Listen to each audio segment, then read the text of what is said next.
Good afternoon, everyone. Thank you for being with us this afternoon here at CJC.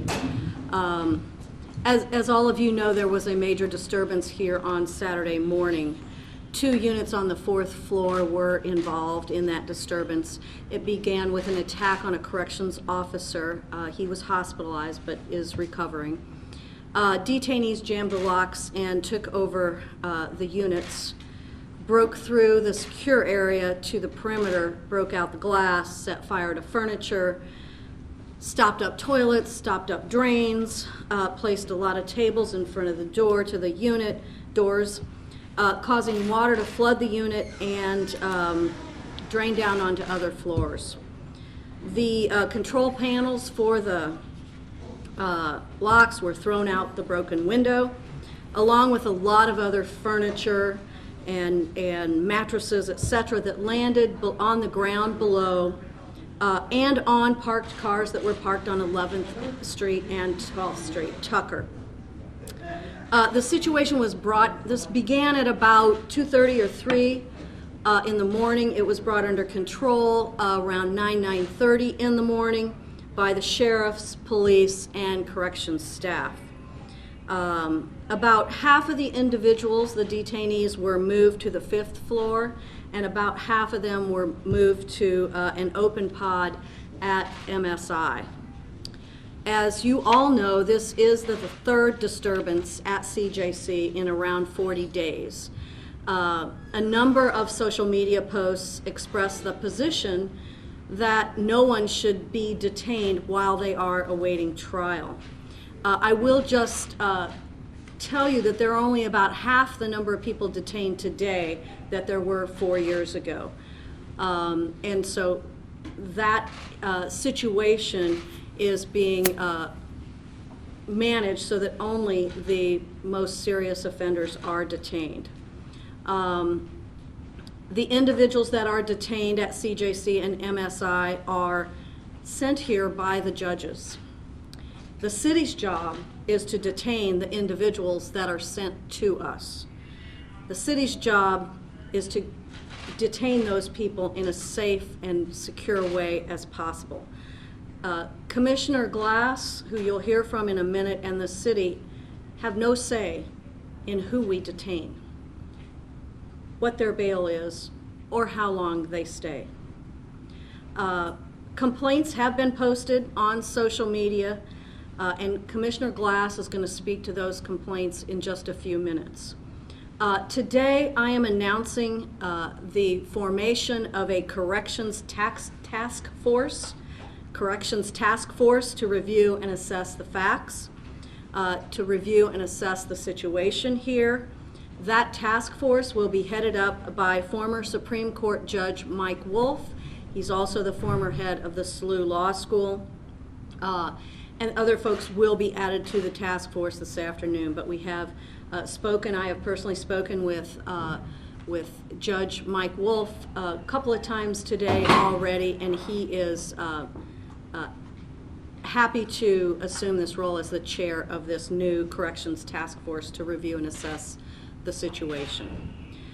So with that, I am going to turn this over to Judge Edwards, who will make a couple of remarks. Then you'll hear from Commissioner Glass, and then we'll take your questions. So thank you all for being here.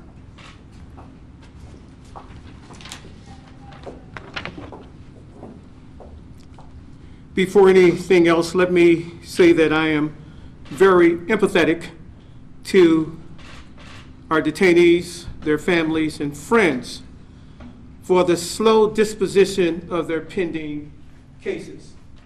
I talked to the presiding judge of the St. Louis Circuit Court this afternoon, and he advised me that since the onset of COVID-19 last March, about 600 cases, including cases where individuals are not detained, have been completed by plea agreement.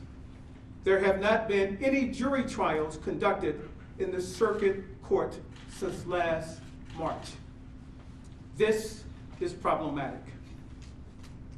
The primary job of the Corrections Division is to house people accused of crimes at the direction of judges.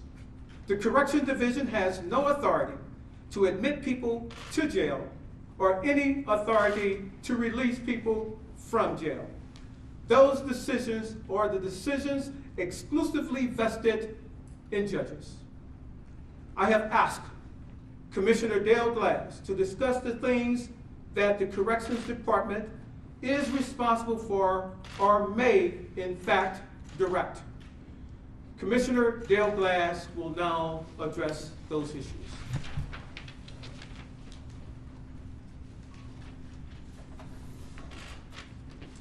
Thank you, Director Edwards.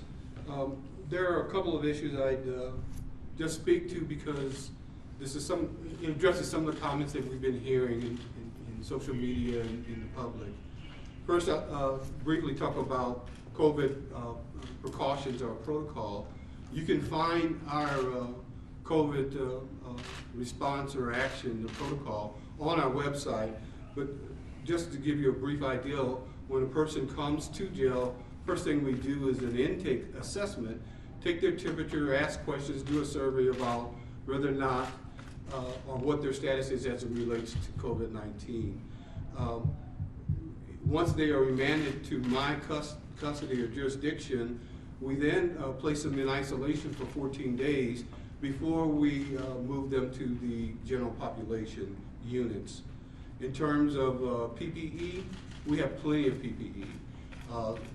The city supply has more than enough. What we do for the inmates is every other week we comprise a care package.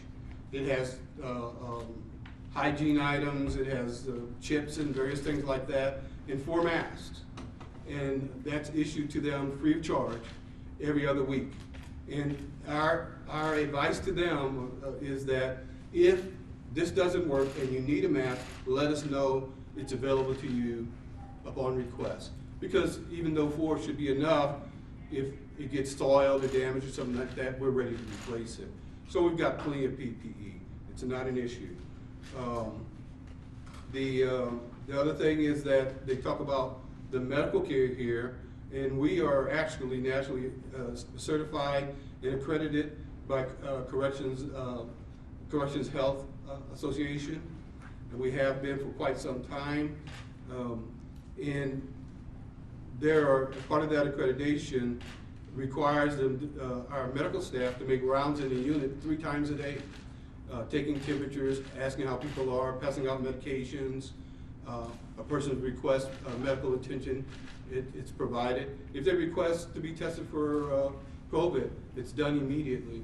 We have no issues as it relates to that particular topic. I would also indicate to you, if you're interested, the medical contract is on our website, so you can see the whole contract and what is provided. Today at CJC, we have 0 cases of COVID. We had our first case of COVID probably in June. We did real well in the beginning because on the outset, back in October of 2019, we had already started our regular annual protocol about the flu and wiping down doors and tables and common areas. So in the middle of February, we kicked that up because of all the talk about COVID. So June was the first time we had a case. During that first surge, we had approximately 20-something people was the most we had at one time. But for that whole period, it got up about 45. But then we immediately went back to 0 sometime in the middle of October. We didn't have another case until December.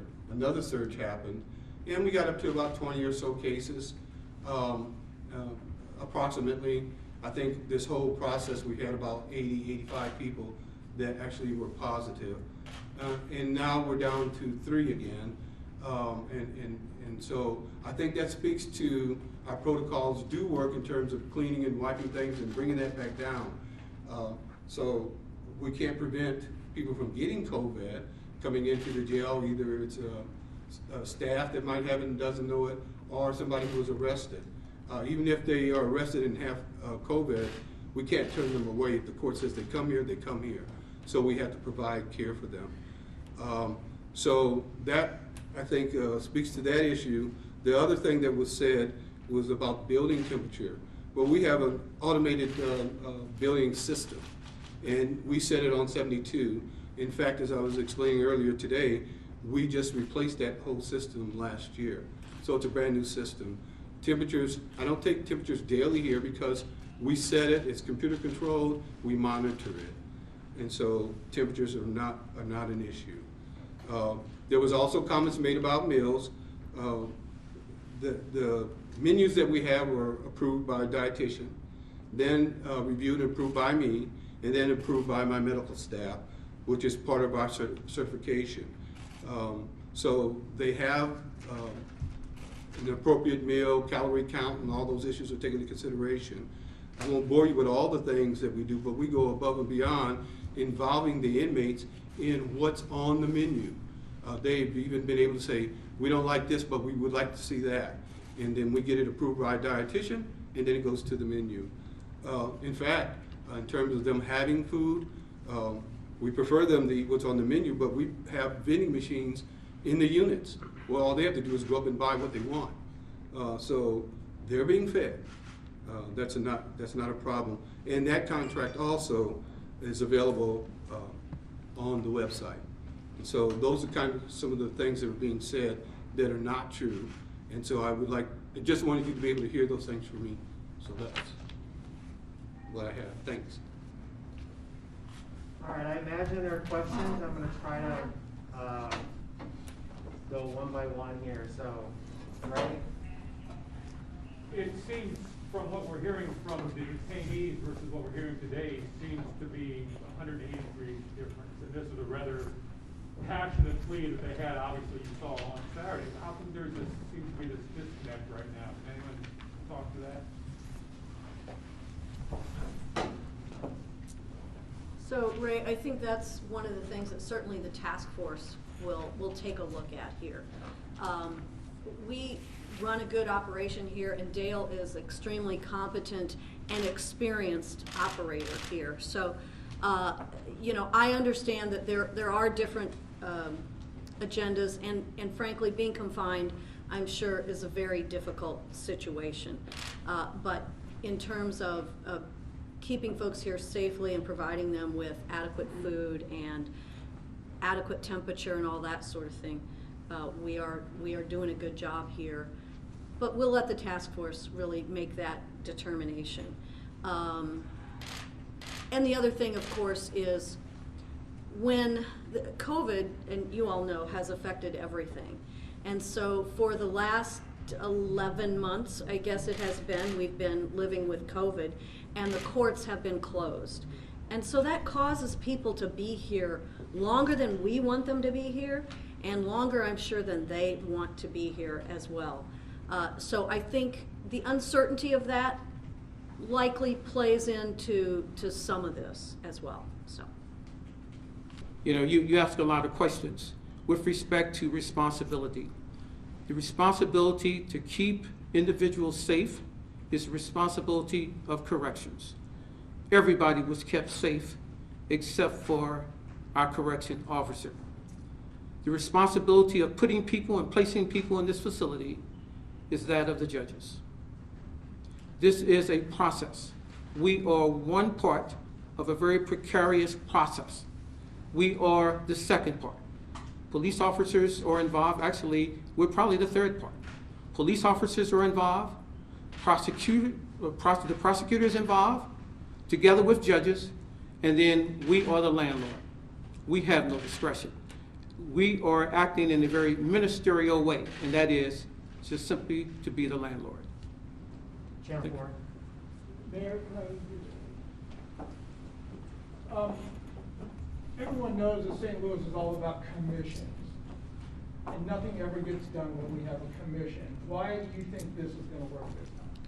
well, this is a task force that is outside people. I understand that the public and maybe even some of the media might not believe what we tell you. So let's have a very well-respected, quick-moving task force to confirm that or not. And I think that's the reason we need to do this. Otherwise, detainees say one thing and the Dale and his corrections people say another thing. Let's see what it is. We believe that we run a very good operation here. On the other hand, we understand that no one wants to be detained here, especially for a long period of time. So I just think having the outside folks look at this will If they provide su- some credibility. If they suggest that someone needs to be fired, are you gonna do that? We'll look at what the report says. I don't know who that would be, but we'll look at what the report says. Do you have a preliminary, just ballpark estimate of how much the repairs are gonna cost for the damage done over the weekend? I really don't. just- I mean, it's way into the thousands of dollars. None of this is inexpensive, so. But it's covered by insurance, presumably, right? It's not covered by insurance. I don't think any of it is covered by insurance, yeah. And it's formed by, the task force is formed by, you said, Dow. I'm sorry, The task Kelly. force is formed by who lead it? Mr. Dow? No. Judge Mike Wolf. Oh, Wolf, okay. Judge Mike Wolf, former Supreme Court judge, former head of the SLU Law School. Most of you probably know him, if not, easy to Google him. Yeah. KMOX, did you have one? Yeah, you said that I know that the one corrections officer assaulted. What were the nature of the officer's injuries and how's that officer doing now? As you can imagine, we had to make him go to the hospital to be checked out. He came back here the same day, and we sent him home. But he had head injuries, bruises, and scrapes and things like that. Was he in a tussle with the inmates? Yes, he was attacked.